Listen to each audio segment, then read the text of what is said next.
Hi, I'm Mia. I've been through a lot, and if you're listening to this, you're about to hear one of the most significant chapters of my life. It all started with what was supposed to be a joyful celebration, my birthday party.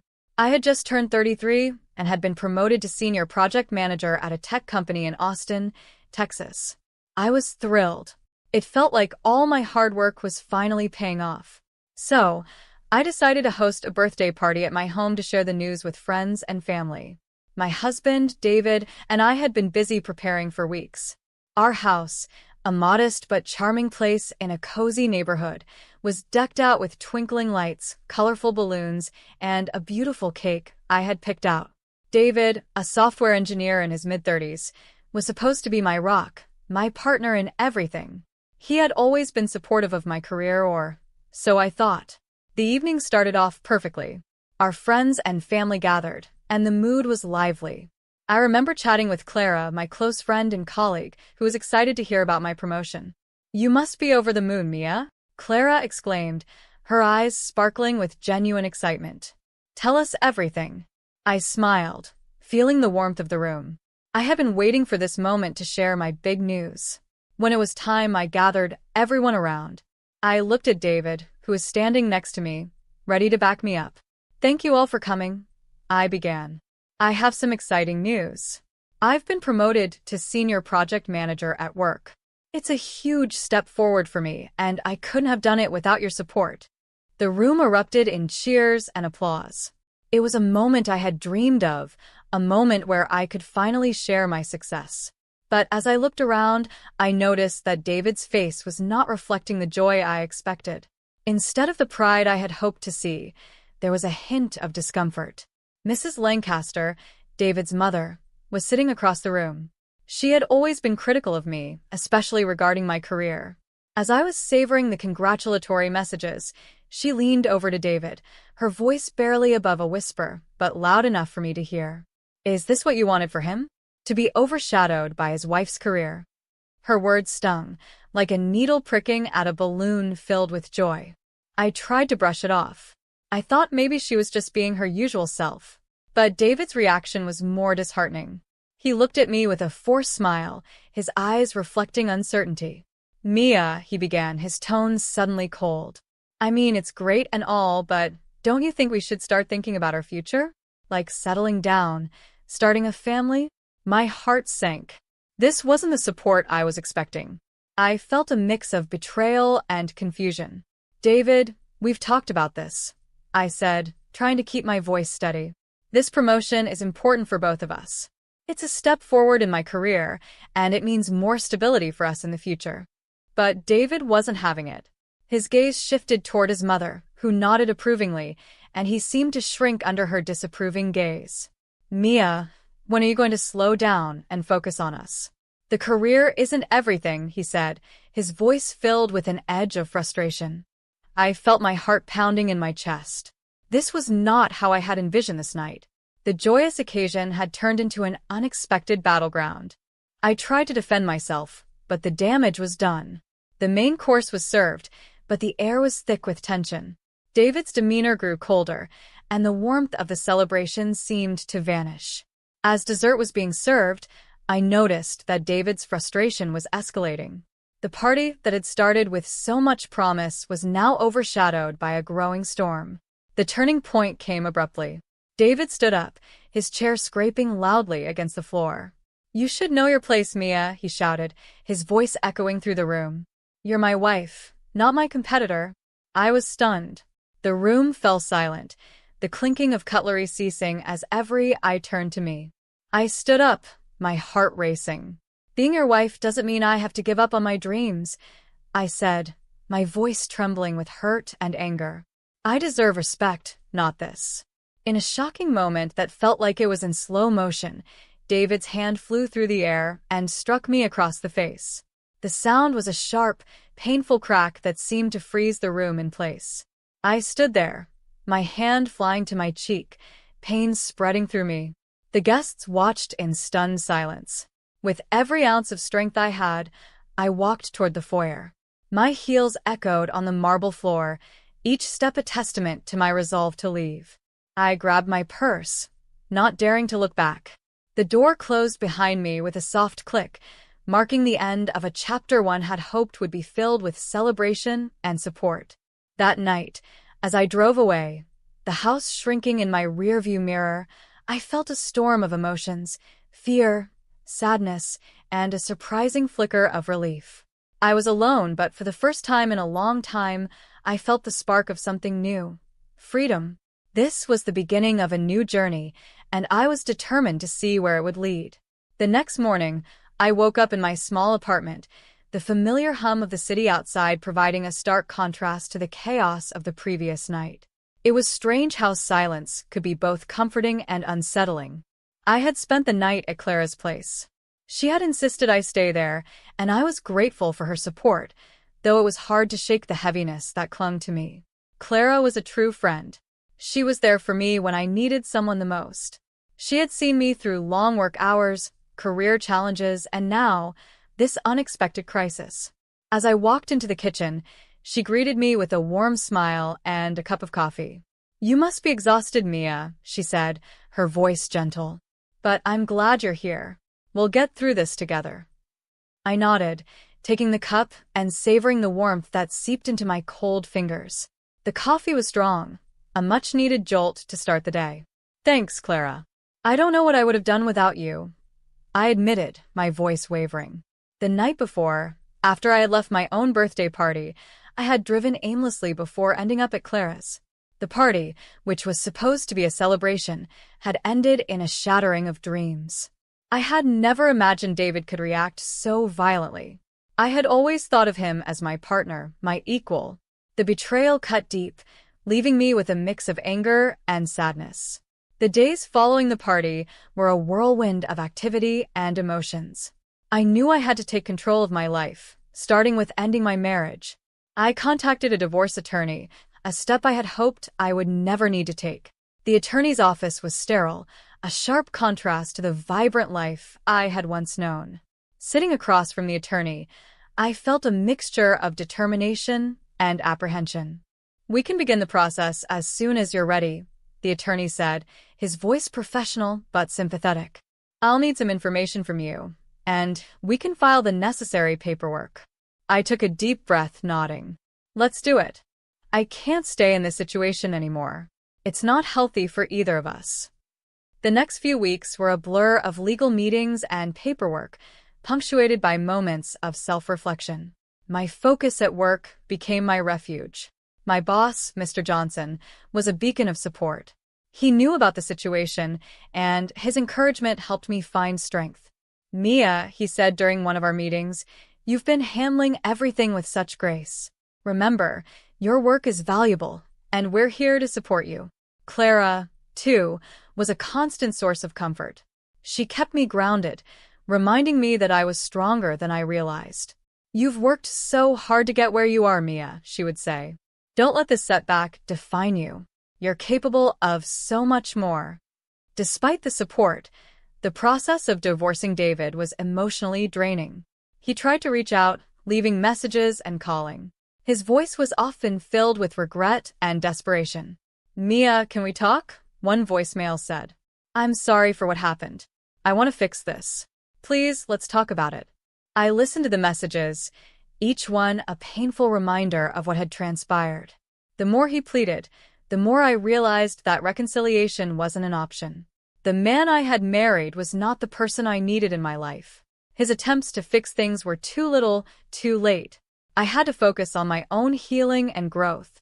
During this tumultuous time, my career began to take on new significance.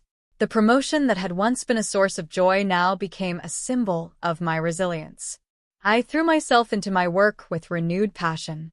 I attended conferences, spoke about my experiences, and found myself becoming a mentor to young women in the industry. One of those young women was Lily, an intern who reminded me so much of myself when I was starting out.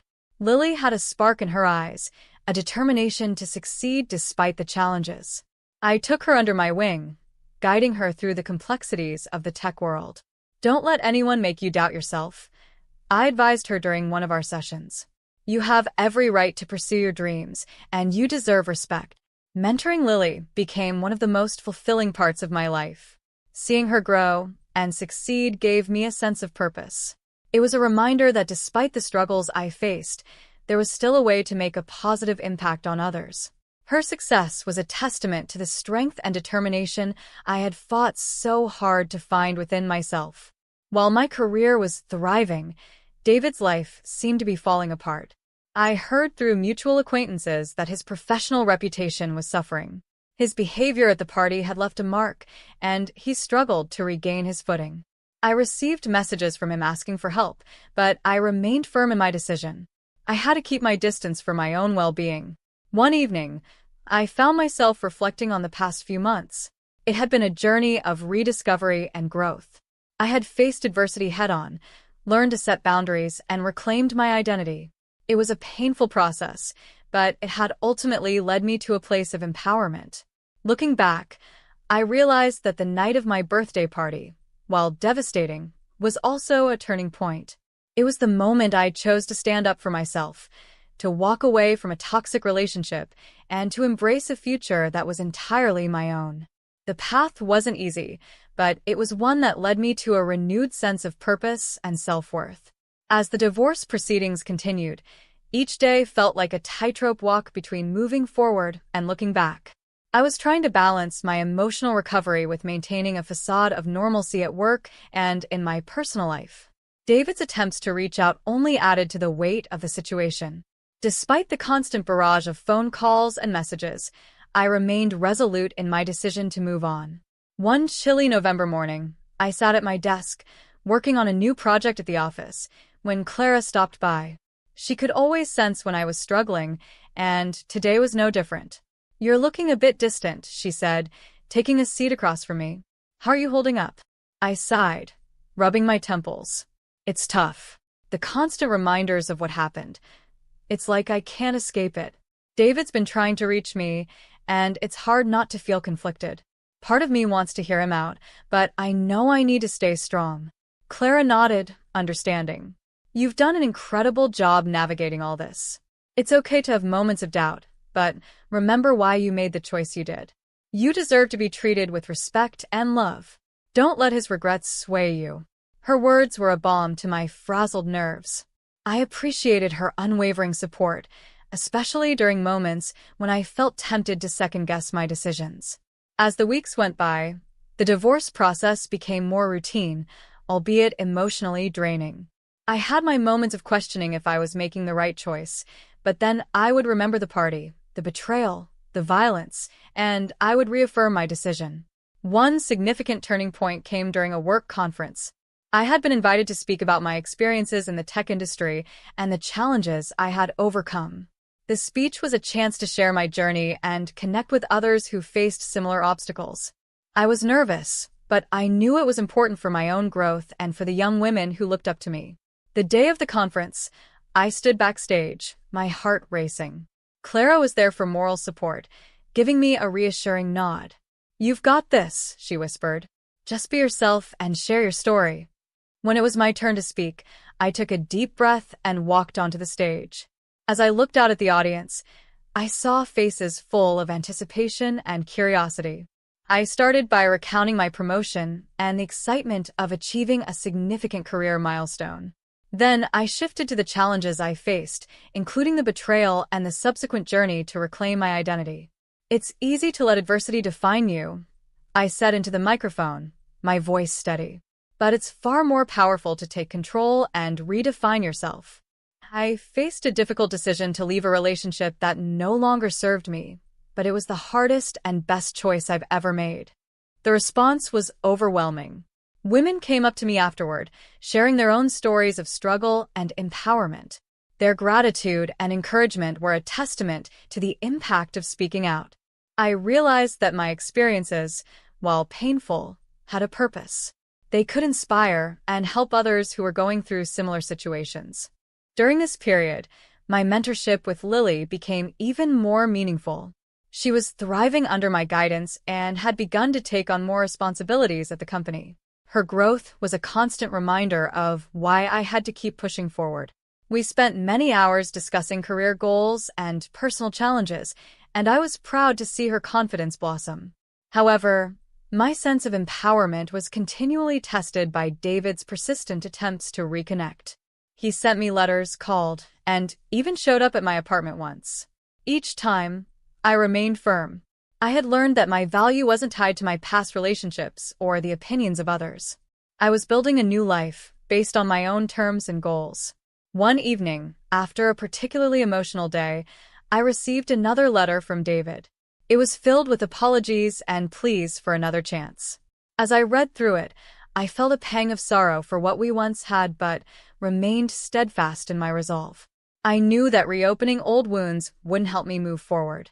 I penned a brief, firm response. David, I've made my decision. It's important for both of us to move on and find our own paths. I wish you the best, but I need to focus on my own future now. With that, I sealed the letter and sent it off. It was a final act of closure, a step toward truly leaving the past behind. As the new year approached, I felt a sense of hope and renewal. My career was thriving, and I was making a difference in others' lives. As the new year dawned, I felt a renewed sense of purpose. It was as if I had finally shed the weight of the past and was ready to embrace the future with open arms. My career continued to flourish, and I was given more opportunities to lead and speak at industry events. Each new accomplishment was a testament to my resilience and hard work, and I was determined to make the most of every chance that came my way. One chilly January afternoon, I found myself preparing for a conference where I was scheduled to speak about leadership and personal empowerment. This was one of those moments when I felt my past struggles coming full circle, transforming into a platform for sharing wisdom and encouragement. Clara, ever my steadfast friend, was there to support me, helping with the final touches on my presentation. Your story is going to resonate with so many people, Clara said as she reviewed my notes. You've turned your experiences into something truly inspiring. I appreciated her faith in me. As I stood in front of a room full of eager faces, ready to share my journey, I could feel the weight of my experiences fueling my words. I spoke about the importance of setting boundaries, reclaiming one's identity, and finding strength in adversity. I emphasized how my decision to leave a toxic relationship had ultimately led me to a place of empowerment and growth. The response was overwhelmingly positive. Attendees approached me afterward, sharing their gratitude and their own stories of overcoming challenges. It was a reminder of why I had chosen to be open about my journey. By helping others see that they too could overcome their struggles, I felt a deep sense of fulfillment. During this time, my mentorship program with Lily was thriving. She had blossomed into a confident and capable professional, and I was proud to see her achievements. It was rewarding to know that I had played a role in her growth. Our sessions together were not just about career advice, but also about navigating personal challenges and staying true to oneself. Meanwhile, David's attempts to reach out had diminished. I had received a few more letters, each filled with more regret and requests for reconciliation. However, I had made it clear that I was moving forward with my life. I had learned the hard way that my worth wasn't tied to someone else's perception of me. I needed to focus on building a future that was mine alone. In late February, I was invited to participate in a panel discussion about women in tech. It was an exciting opportunity to speak alongside other accomplished professionals and share insights on breaking barriers in a traditionally male-dominated industry. As I prepared for the panel, I reflected on how far I had come from that fateful birthday party. On the day of the panel, I felt a mixture of nerves and excitement. Standing in front of the audience, I realized that the journey I had been on wasn't just about overcoming personal adversity. It was about embracing my strengths and using them to inspire others. I spoke passionately about the importance of self-worth, setting boundaries, and pursuing one's ambitions, regardless of societal or familial pressures. The panel discussion was a success, and the feedback from the audience was incredibly positive. It was clear that my story and the lessons I had learned were resonating with many. I felt a profound sense of accomplishment and pride. I had turned a difficult chapter in my life into a source of inspiration and strength. As spring approached, I found myself more grounded and confident in my new life. My career was thriving, My personal boundaries were firmly established, and I was finding joy in mentoring others. The experiences I had faced had shaped me into a stronger, more resilient person, and I was determined to continue building on that foundation. One evening, as I sat in my apartment reflecting on my journey, I realized that the true measure of success wasn't in the accolades or professional achievements, but in the growth I had experienced and the person I had become. I had learned to value myself, set clear boundaries, and pursue my passions with unwavering determination. I had taken control of my life and carved out a future that was true to my values and aspirations. My journey wasn't defined by the past, but by the strength and resilience I had found within myself. And as I looked toward the future, I felt a deep sense of hope and excitement for the new possibilities that lay ahead.